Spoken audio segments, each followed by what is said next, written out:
Word on the street, future people and culture leaders, is that the demand for talent, for folks who manage the talent, has changed. Let's talk about it.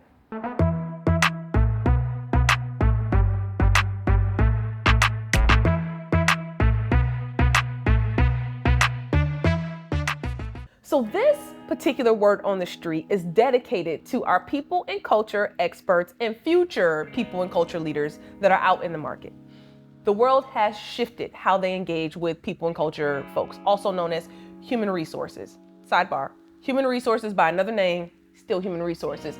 Anywho, our people and culture experts are held to higher standards. And that's not just the people and culture pros who are in big corporations, the Nikes, the Intels, the Genentechs, right? I'm also talking about people and culture experts who are in the more boutique firms, right? Where there are 50 or less employees.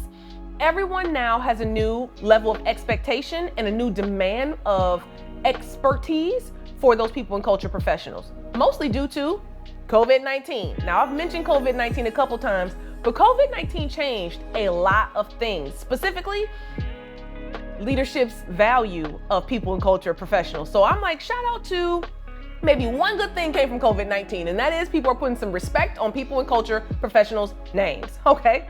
Also, the Great Resignation, right?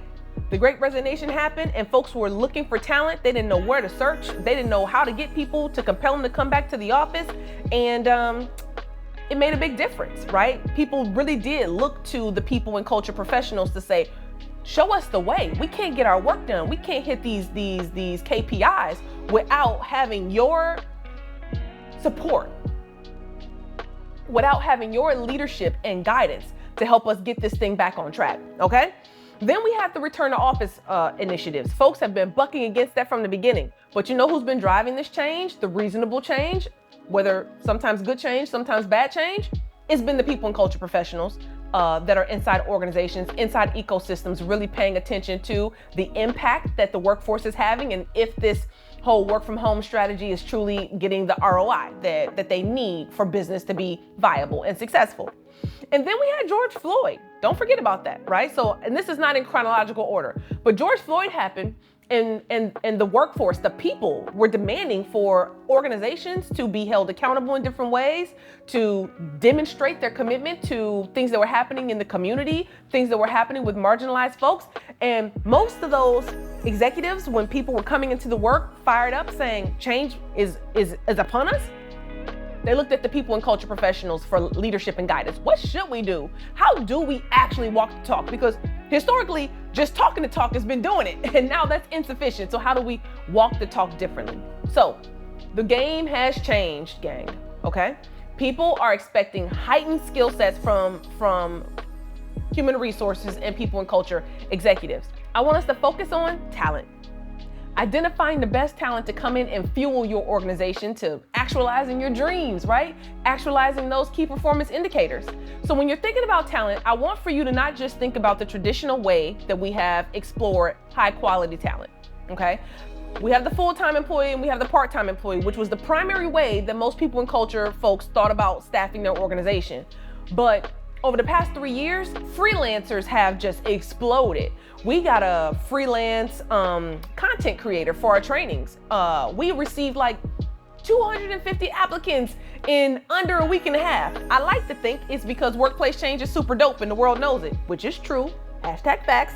But I also think that there are so many people who are like, hey, I can moonlight. I can have a full-time job, moonlight at night, on the weekends, and do things that I love, right? So there is a blue ocean of opportunity to tap into that freelance talent. Also, we've got contractors, right? Now the HR hat's coming on.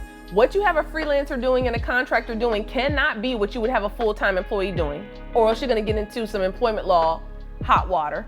So you can jump into the chat if you have some specific questions about that. But contractors are great from an overflow standpoint. Workplace change, we got about 17 surge contractors, right? So if we need interviews done, if we need some additional focus group facilitation, if we need some additional, training support, we've got folks that we can tap into.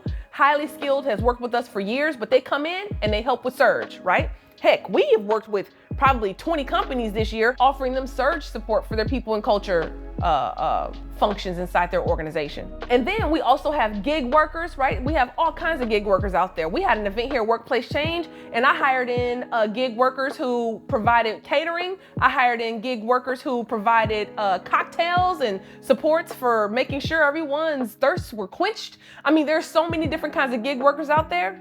And then there is always AI and other technology resources available. So just as you're thinking about ensuring that your workforce has the staffing that it needs, right? The surge support that it needs, the temporary, the part-time, the full-time, the gig folks, I just want for you to just think creatively, think outside the box, and know this.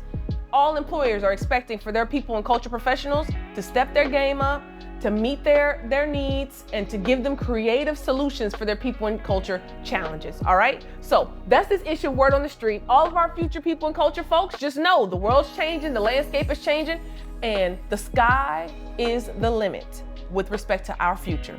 I'm excited to hear what you have to say in those comments below. Until next time.